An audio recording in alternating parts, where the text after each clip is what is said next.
أعوذ بالله من الشيطان الرجيم بسم الله الرحمن الرحيم الحمد لله وكفى وسلام على عباده الذين اصطفى. Alhamdulillah. I'm guessing that probably most of the participants were there for the discussion of the Ruh.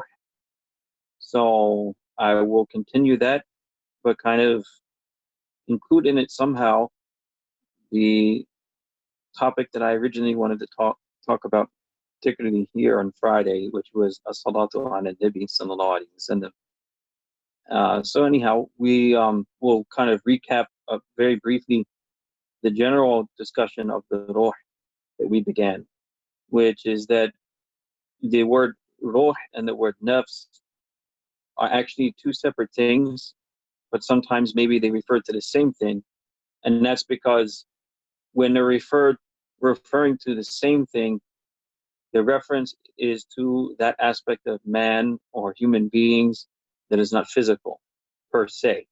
Because you see, when we say physical, that may be misleading, because many ulama have divided the physical world into two types, which even works, if you will, scientifically. That there's a part of the physical world that has density to the extent that the bodies have a mass that is visible, where there's other they're physical, they're part of the physical world, but the density is such that they're not really, the mass is not big enough for them to be seen, like this virus. Sorry to bring that up. But the point is that there are things that can be seen that are physical, and there are also things that are physical but cannot be seen. Light, as an example, in some way, in some forms, and it's at some level, or if you will, some amount of light, or however way you want to, quantify it, it cannot be seen, so forth and so on. So, having said that, they said that there's a nafs that is with reference to that part of a human being which is not seen. Let's put it that way. It's part of what is not seen. Unlike the nafs, when you refer to your jism and your jasad, your actual physical body, and that is something that is seen and has density, it can be weighed, all of that. So the ruh, when it's also being referred to as a part of that, meaning that the nafs is what makes up a human being, whether it's the physical body that's attached to what they really are, and that's the important thing, as the poet said, أخبر عن النفس فاستكملها فأنت بالنفس لا بالجسم إنسان. That pay attention to your nafs, meaning your soul, and try to perfect it, because it is through that soul that you are considered to be a human being, not through the body, not through your physical form. So that's what we were basically trying to say. And the terms are used interchangeably, and sometimes some ulama have actually differentiated to refer to different aspects of human existence. So in that respect, they would say that the nafs is a jismun latif. It is a very fine physical entity. So they do say it's physical, but like I said before, physical, but not so dense. That's why they say latif, because the opposite is latif. So they're saying it's so subtle and so imperceptible that the naked eye cannot see. So that is that nafs that they refer to in reference to the ruh and its existence and its journey between different stages of the human being and what they go through.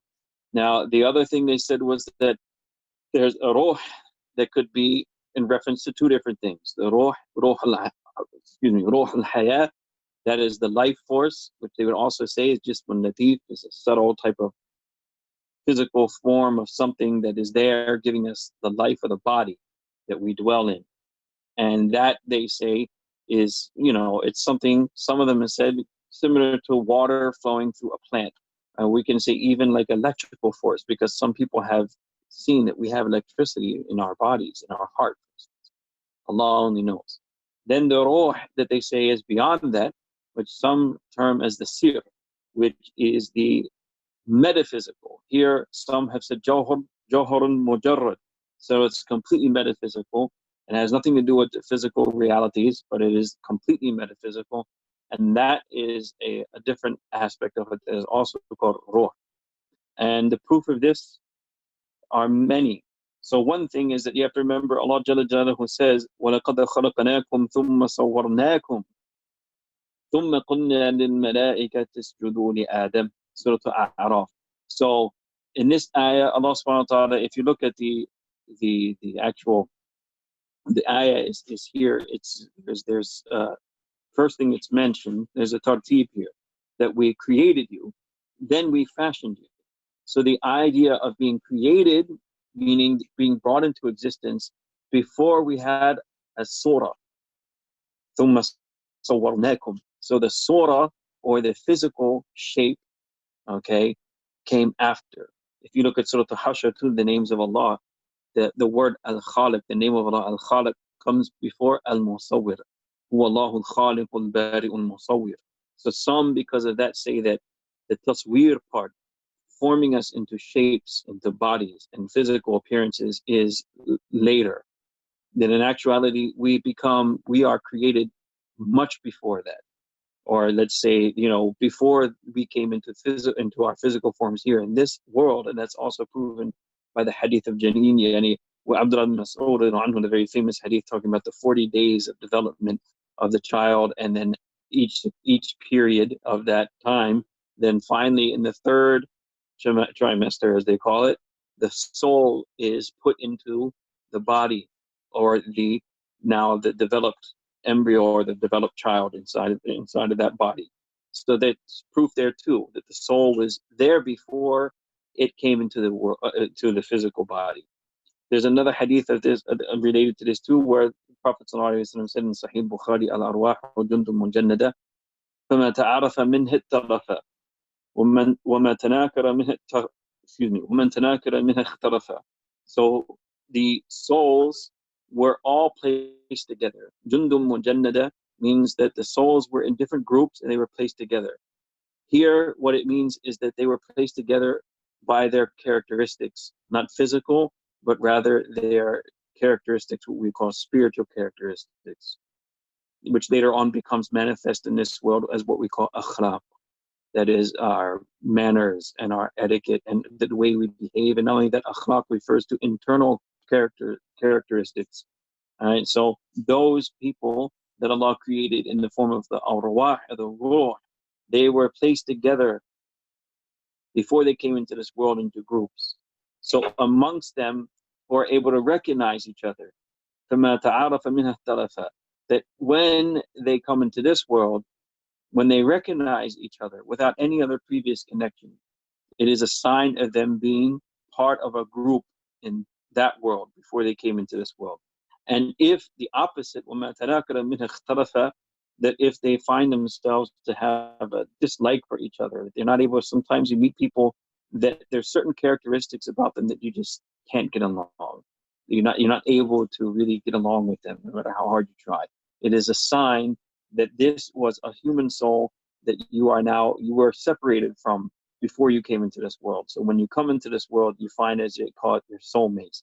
All of that is to prove one point, as we mentioned last time, that the soul is something that existed before the body was created and we came into this world. And is that the same soul and nafs, and when you include it with the word nafs, that will go on to exist.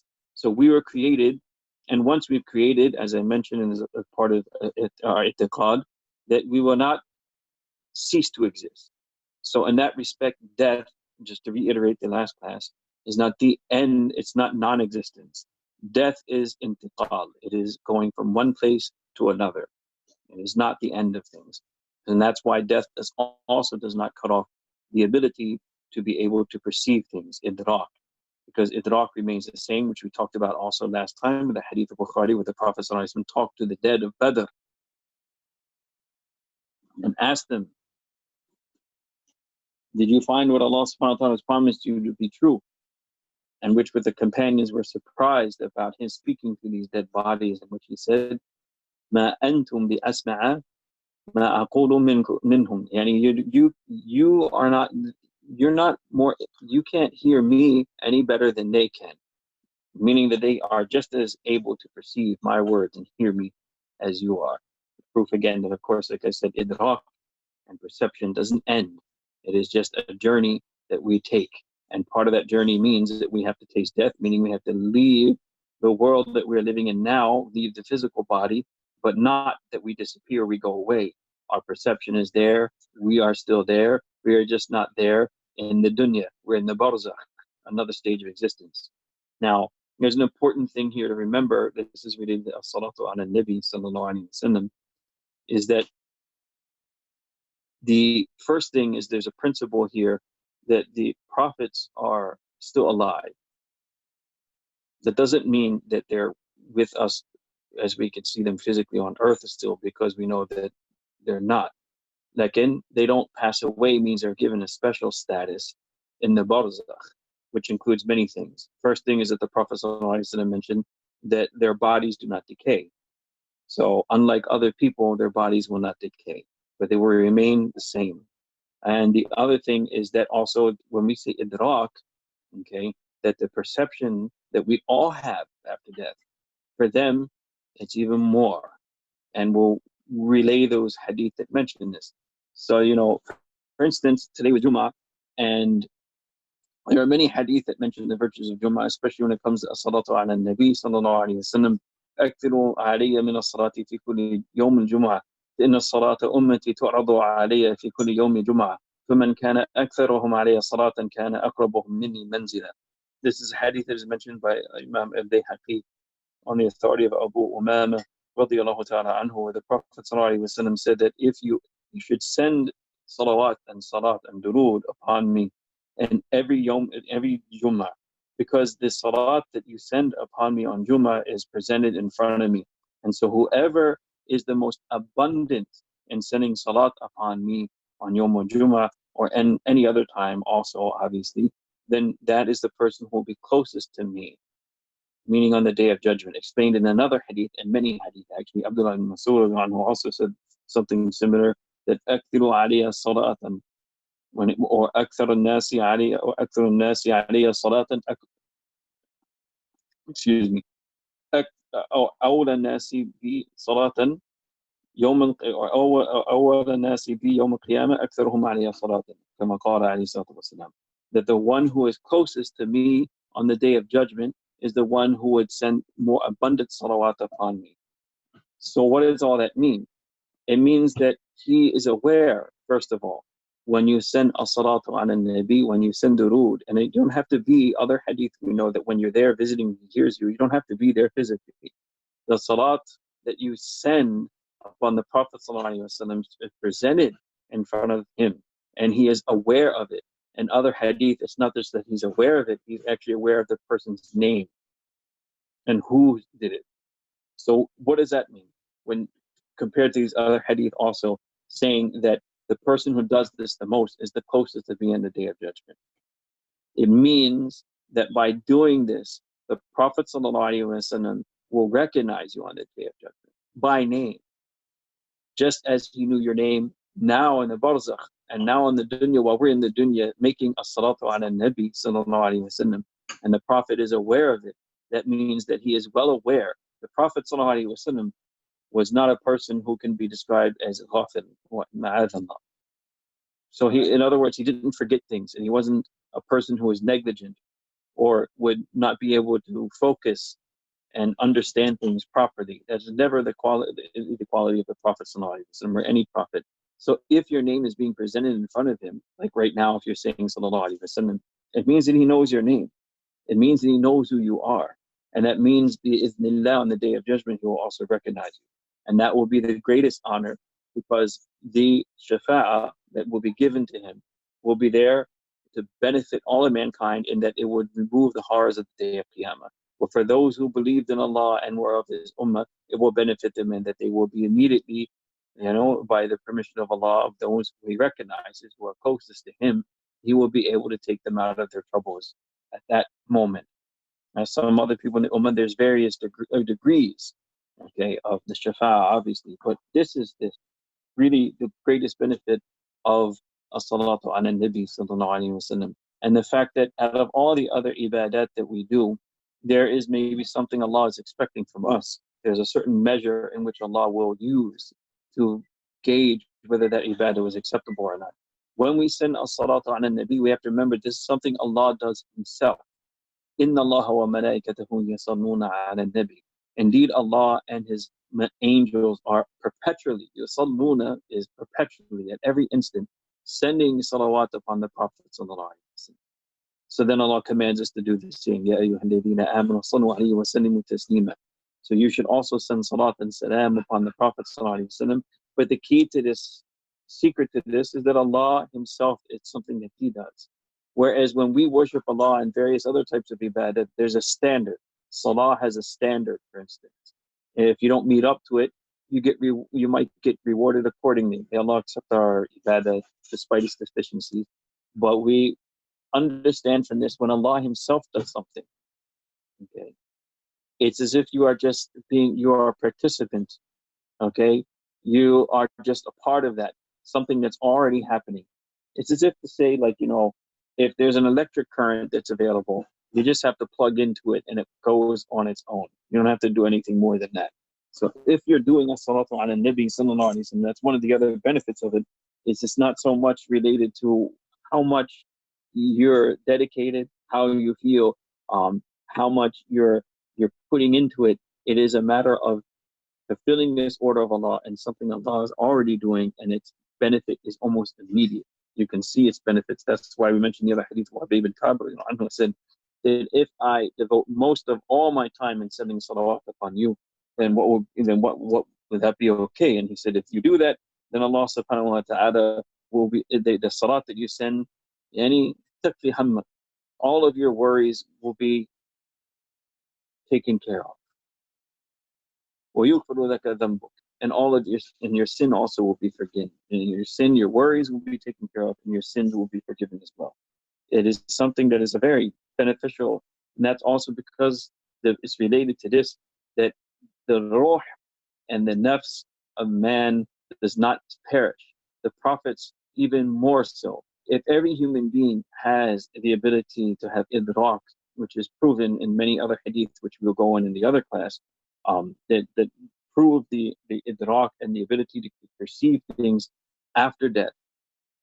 In fact, well after death, because that doesn't go. The only thing that goes is our time in this dunya. That's why there's only three things that stop when you leave in this dunya. Some people think that at tasarruf, there's no capacity for human being to have any connection whatsoever with the affairs of the dunya after death. That's not true. They have not the ability to do amaluhu. That's the one thing. Like three things that you stop when you die. One is that you have no more time to do good deeds, right? The other, of course, is your wealth. that is gone. You can't use anything anymore, and whatever this you had is done in this world. So, but the absolute disconnection between everything in this world, that's not proven. A lot of people have this false conception, and hopefully in the other class that we have, we will get into that like in detail, so that we understand that the connection is not completely cut off. So even if your own deeds are done, we know that other people, your son, your relatives, and even things that you have done in this world that are considered sadaqatul jariyah, they will continue to benefit you. So the connection is not completely cut off. It's just the time that you had in this world, the test that you had in this world is cut off. And in the same way, the connections that we have with people are not cut off, right? Because we can hear people's footsteps in the grave. We can hear people when they visit us. The za'irun, when they come and visit the people of the grave, it is all heard by the deceased. And we can even perceive sometimes certain events.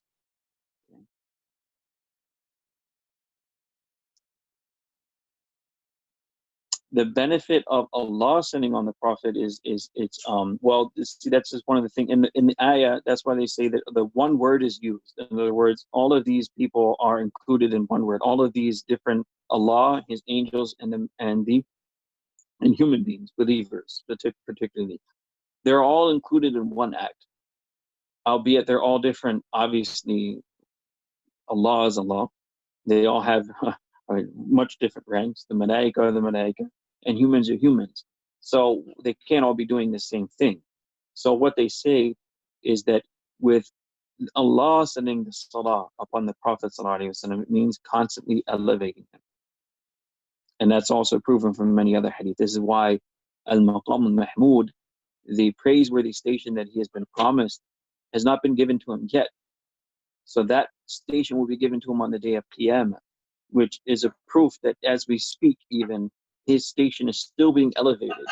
And his station will continue to be elevated, all right? And it will continue to be elevated until, again, Allah has no limit, so we can only imagine what and how far that goes. It's not measurable. But that's the point with Allah sending a salah upon the Prophet. What it means is that constant elevation. And then with the malaika, it is dua for Allah subhanahu wa ta'ala to continue to elevate him. And the same goes for us. And it's part of that dua that we make, that Allah subhanahu wa ta'ala elevates him. And this is the point. Why? So that the shafa'ah will be given to him. Al-maqam al-mahmud will be given to him. That's why the dua after the adhan was Ati Muhammadin what? Al-maqam al-mahmud. Give him the elevated station that he was promised. And why are we doing that? We're asking for Allah to elevate his station, which Allah is doing, so that we can benefit. So that we benefit from it, both in this world and in the akhirah.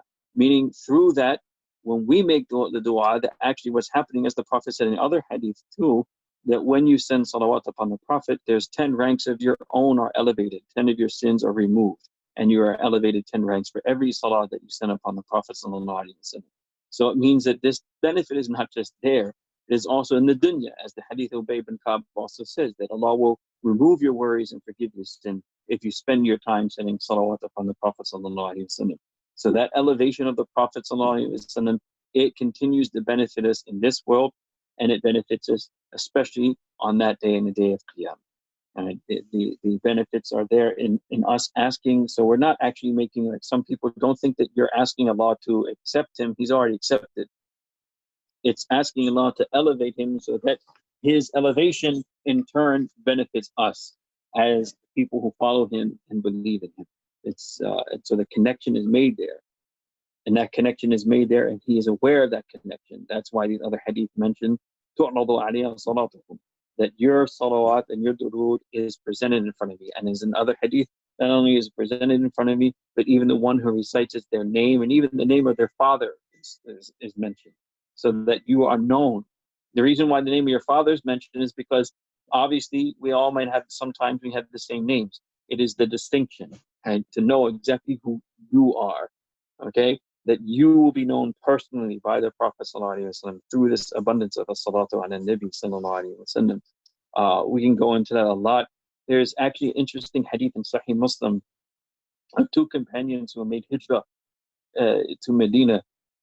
And when they got there, Al-Madinah al-Munawwara was actually known to be kind of like, maybe it's the pollen, one only knows.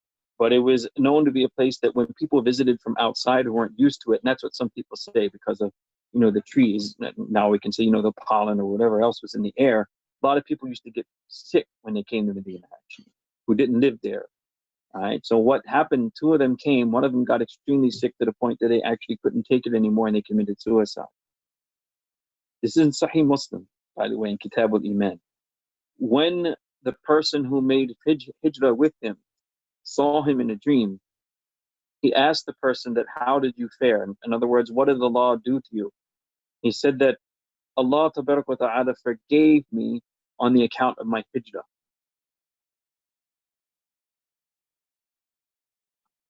On account of his making hijrah to the Prophet Sallallahu Alaihi Wasallam, Allah's forgiveness was there.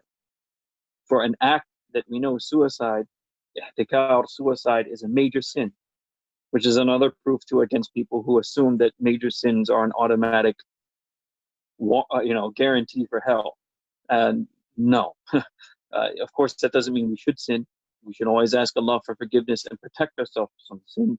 But it is not a guarantee of a person's, that they are not going to go to hell. Let alone other sects that say that if you commit a sin, you don't have iman anymore, like the Khawarij and some even extremists today.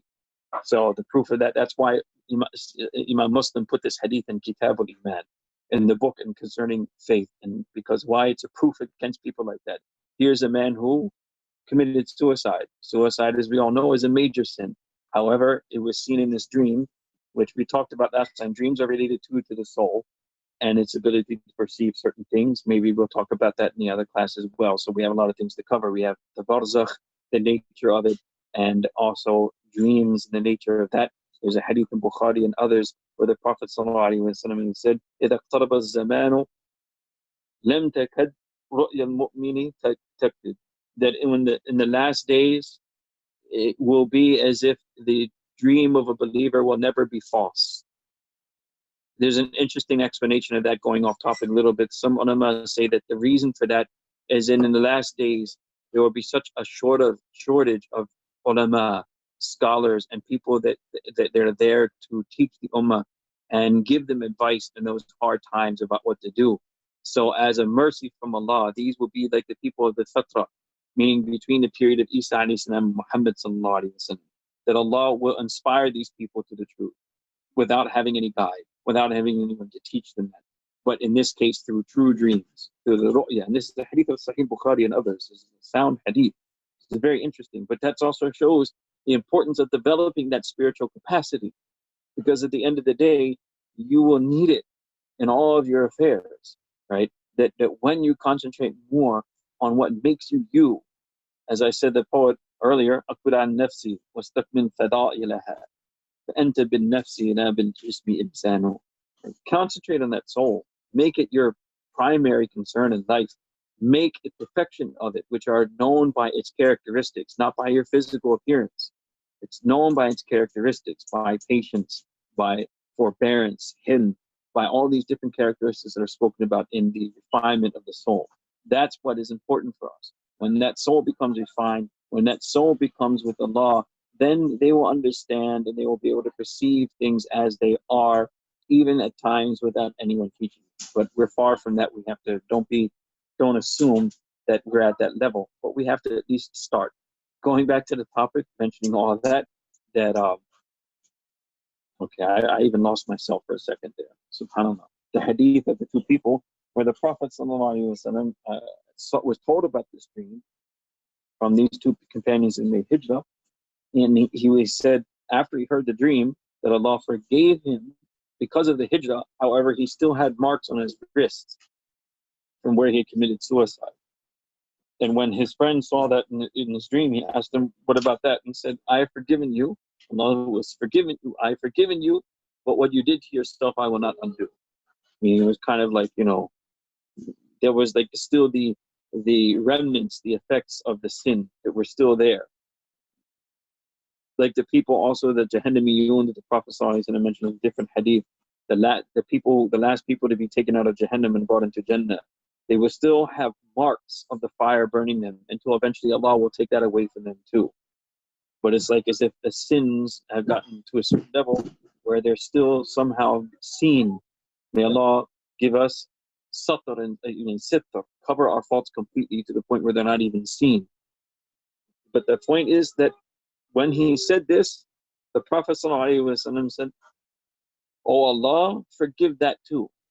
Meaning the Prophet ﷺ, this was his nature. Okay, he never wanted anyone to suffer. And he didn't want anyone to be even at that level. That he was very, Azizun alayhi ma anittum. Whatever it is that hurts you and causes you pain, it is a very big thing for the Prophet ﷺ. It causes him pain more than it causes you in actuality. More than a parent. If you can imagine parents, how much sometimes a child's pain becomes painful to them as well. Even more than that, that whatever it is that bothers you, then it is something that bothers the Prophet even more. Azizun alayhi ma anittum. So he asked Allah Jalla Jalaluhu to forgive that too, meaning let not also this sin be seen and its effects be seen in the akhirah as well. As you have forgiven him the sin, let also the effects of that sin be seen as well. Let him be covered in your mercy to the extent that that sin is not even seen at all, in any way, in any capacity. That's how much the Prophet loved us. And Allah, this is the thing you have to remember, the du'as of the Prophets are accepted. And the Prophet ﷺ said that he has kept his dua for the shafa and the forgiveness of his ummah. Put that into your mind for a little bit now and think of why you wouldn't want to be closer to the Prophet ﷺ. And how, as I mentioned in the hadith, أَوْلَى النَّاسِ بِيَوْمِ الْقِيَامَةِ, the ones who will be closest to the Prophet ﷺ on that day, أَكْثَرُهُمْ عَلَيَّ الصَّلَاةً, the ones who have performed or given durood to me more than anyone else. So think about that for yourselves. If you want that type of forgiveness, which Allah has put him here for, rahmatan lil alameen, if you want to be covered to that extent that none of your sins should be apparent in this world or in the akhirah, then do yourself a favor. Attach yourself to this special form of ibadah that we've been given, because it is an amr of Allah. Ya ayyuhalladhina amanu sallu alayhi wa sallimu taslima. You will see things in your life here, and especially in the time when you need it there in the akhirah, that you would never be able to imagine. Right? If you think about the other hadith that we know of, many hadiths where the Prophet ﷺ mentioned 3 people mentioned it, trapped in a cave, it's agreed upon hadith by Bukhari and Muslim. They were trapped in a cave and they made dua to Allah subhanahu wa ta'ala to remove the boulder that was covering them and covering their escape, which had been surely a long and slow death after some time. Each one of them mentioned a different deed that they had done for the sake of Allah, and that if that deed was accepted by you, then please remove this boulder until the boulder was moved. Ask yourself a question. Our deeds, are they reliable or not? We don't know. And this is what they made in their dua too, that, oh Allah, if this deed was accepted by you, right, then remove the boulder from our path and allow us to escape. The Prophet ﷺ was no doubt accepted. And he was given by Allah this rank, as the hadith of Sahih Muslim and others mention, أَوَّلُ شَافِعٌ وَشَفَعٌ, this rank of shafa'ah, to be able to intercede by the permission of Allah on behalf of his ummah. Why would it not be that if we develop that connection with him right here and now by salat ala Nabi sallallahu alayhi wa sallam, that our problems will not be removed? You understand? If our deeds which we really should not rely upon, because we don't know how broken or if they're accepted by Allah subhanahu wa ta'ala or not. Whereas the Prophet was definitely accepted, and he was given this position by Allah to be able to intercede for his ummah. There is no doubt that the closer you are to him, and the closer that he knows you, the closer you will be to Allah, and the more Allah subhanahu wa ta'ala will have rahmah on you. This is not something we can do on our own. We should never be able to think to ourselves for a second that we have the strength and we have the capacity to do things on our own. We have only the mercy of Allah. And the greatest expression of the mercy of Allah, as he said, وَمَا أَرْسَلْنَاكَ إِلَّا رَحْمَةً لِلْعَالَمِينَ.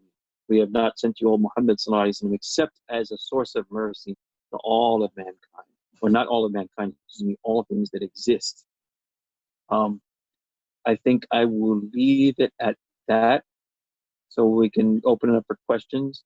We may take that same topic, these topics, the law, the nafs. I don't know if we're going to mention the salat ala Nabi sallallahu alaihi wasallam, but go into the next on Sunday, and we'll go into some detail about, maybe if you want to, we can talk about Hayat al-Anbiya, certain hadith that mention that, because the hadith that mention that are mutawatir, they reach a certain rank, but that's a fact. But we will then discuss, inshallah, some of the details of the ruh's capacity of idrak in the dream state, how that is related to the barzakh, what happens in the barzakh, how the interaction, like I said, the tasarruf between us and the dunya is not completely severed in the barzakh. It is severed to the point that we don't have a body to allow us to move around in the world anymore and do things, obviously, but it is not separated completely. And we'll explain how, because that's important. We need to know, again, that death is not non-existence. It is just a journey. It is intiqal. It is going from one stage to another. To make it both more comfortable for us, a lot of people fear death, but a Muslim should never fear death. In fact, there's a hadith that's sahih that says that it is tuhfatul mu'min al-maut. The gift of the believer is death. And we don't celebrate death if we don't want to die, but it is not something, in this case, it's a gift. We can explain that too. It's a gift for many reasons. One is that it removes you from all the craziness that we're living in right now. You don't have to worry about it anymore. It's all over. Right now, if you are a believer and ready for it, it is time to rest. It is time to be at peace. And it is time to prepare yourself for another harrowing experience. But if you're at a certain level, and this is one of the benefits of Salatu ala Nabi too, sallallahu alayhi wasallam, if he knows your name and he recognizes you and he has shafa'ah on the day of Qiyamah, your troubles and worries on the day of judgment will be much less. Much less. Because the one whom Allah had accepted and given al-Maqam al-Mahmud takes you by the hand, recognizes you, says, this is Fulan and Fulan that used to send salat upon me. I know you, I know your name. Come with me. Right? If one could only imagine that. And it's good to use that imagination. The different powers that we have in the intellect, right? We usually only use it nowadays for physical things because that's what we've narrowed it down to. The aql is only used to understand the empirical things. But even to the extent that that's what happens to our imagination. Imagination, khiyal, according to some shuyukh, is another part of these powers that we have. Just as I explained earlier, the intellect is not physical, it's metaphysical. And it's not a physical thing. You can't weigh it, you can't, quantify it. So in the same way, our imagination is also part of this, the powers or the spiritual powers that we have. Today, we usually use our khiyal, like, people make movies and, write novels, and they do it for things like that. But the power of our khiyal and imagination should actually be able to place ourselves in situations like that. Like, for instance, understanding this hadith. What will it be like after death to be able to still perceive things? What will I be perceiving?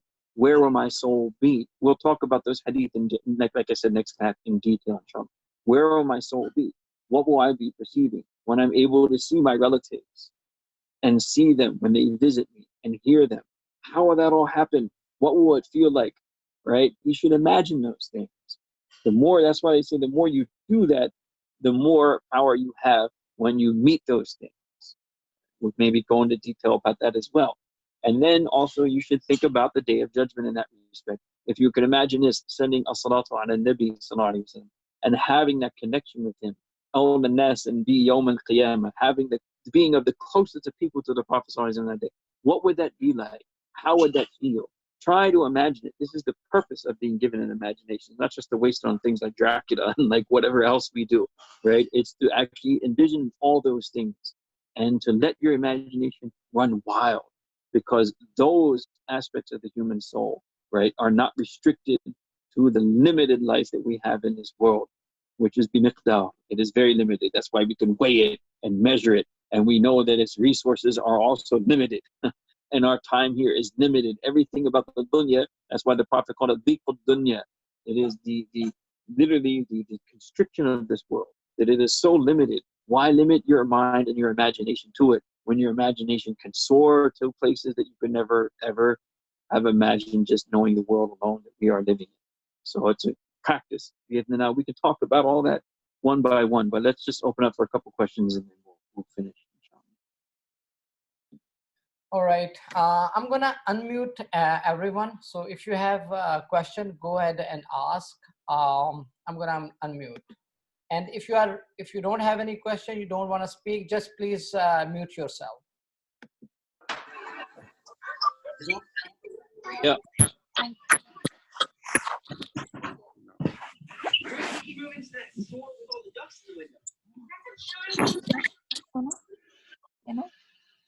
Yeah.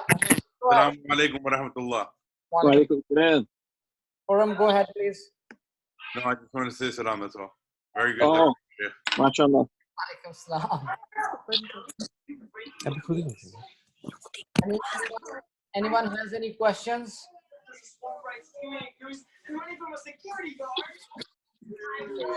I guess not. So I think we can close the session. Anything else you can say, or we can close the session then? Question. Thank you, guys. Thank you so much for joining. Mashallah. Thank you for hosting this and having this lecture for us. It's this quarantine time, it's a good way to keep our sanity. Yeah. Alhamdulillah. May Allah keep it that way. Amen. Thank you, guys. Thank you so much.